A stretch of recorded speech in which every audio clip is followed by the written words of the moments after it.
la lluvia viene llegando. Hacía mucho tiempo que no llovía. Todos los animales estaban muy preocupados, desde el león hasta el ratón, desde las abejas hasta las ovejas.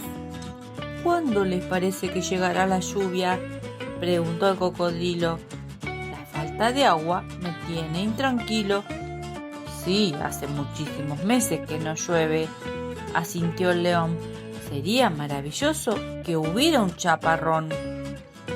Creo que si no llueve pronto me desmayo, exclamó el caballo. Esta situación realmente nos embroma, se inquietó la paloma.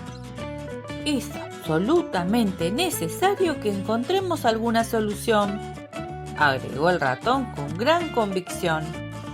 Si no llueve enseguida nos vamos a quedar sin agua ni comida y va a ser difícil seguir con vida, se quejó el tigre.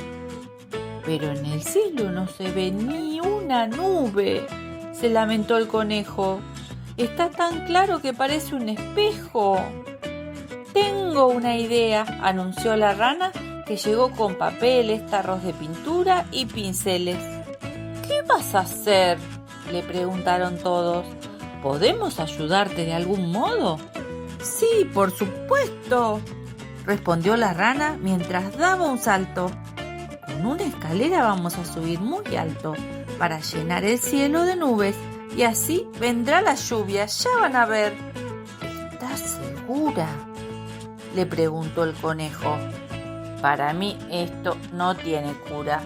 ¿Realmente crees que esa puede ser la solución?, dudó el león.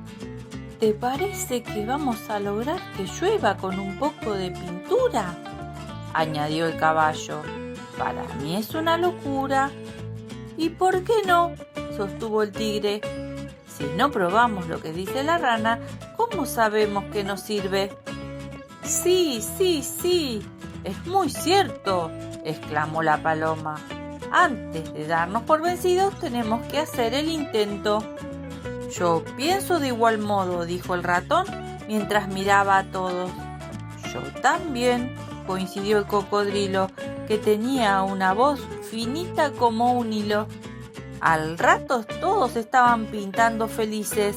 Pintaban nubes llenas de lluvia, enormes y grises. Cuando terminaron, el león trajo una escalera y uno a uno fueron subiendo para poner las nubes en el cielo. Enseguida se escucharon unos truenos, mientras todos los animales gritaban: ¡Qué bueno! ¡Qué bueno! ¡Qué bueno! Y cuando se largó a llover, bailaron con ganas y se empaparon con gusto. Todos agradecieron a la rana por su idea y ella los felicitó por haber compartido la tarea. Colorado colorín, este cuento llegó a su fin. El barco que salió del charco. Alicia y Miguel acaban de hacer un barco de papel.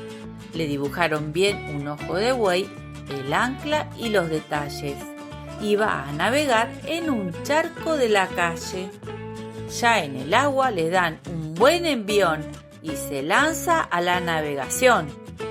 Allá va, lo empuja el viento, tal vez llegue hasta el mar. Pero justo en ese momento, cuando Miguel y Alicia ven que se aleja, lo corren hasta alcanzarlo y se trepan al barco de un salto. Los dos, vestidos de marineros, avanzan en barco por el río sereno. Todos los saludan desde la orilla. ¡Qué hermoso barco! ¡Miren cómo brilla!, dice una señora con una sombrilla. ¡Que tengan buen viaje!, exclama un señor vestido con elegante traje. ¡Sí! ¡Que disfruten mucho la travesía!, dicen a coro unos chicos que están comiendo una sandía. Muchas gracias, responden Miguel y Alicia mientras una suave brisa los acaricia. Ahora la orilla casi no se ve. Las casas y los árboles parecen una mancha. Muy cerca del barco navegan botes, submarinos, lanchas. Por el cielo pasan gaviotas que al volar parece que hicieran la plancha. ¿Viste, Alicia? El río se vuelve cada vez más ancho. Sí, ya no se ve la tierra, ni siquiera un rancho. Creo que llegamos al mar. ¡Claro! No me di cuenta de que navegamos tanto tiempo sin parar. De pronto aparecen 4 lustrosos delfines que saltan entre las olas. Parece que nos dijeran «Hola», dice Alicia entusiasmada. Ellos me recuerdan que estamos en mar abierto y que falta mucho para ver un puerto. Contesta Miguel. «Mirá, los delfines huyen espantados», grita Alicia. «¡Uy! ¡Vuelo peligro!», exclama Miguel. Alicia observa el mar y de pronto suelta un grito. «Allí hay unos dientes que parecen infinitos». «Es un tiburón», confirma Miguel mientras se le agita el corazón. ¿Y ahora qué hacemos? No perdamos la calma. Ya sé, tomemos un remo. Sí, entre los dos. Juntos lo atontan con un golpe feroz. Ya están a salvo y expresan su alegría con pequeños saltos. Ahora sí, disfrutemos el aire marino, dice Miguel, y volvamos por el mismo camino. Falta poco para llegar. Se bajan del barco justo cuando el río se transforma en charco. Fue una aventura especial. En cualquier momento volverán a vivir un viaje genial. Colorín colorado, este cuento se ha terminado.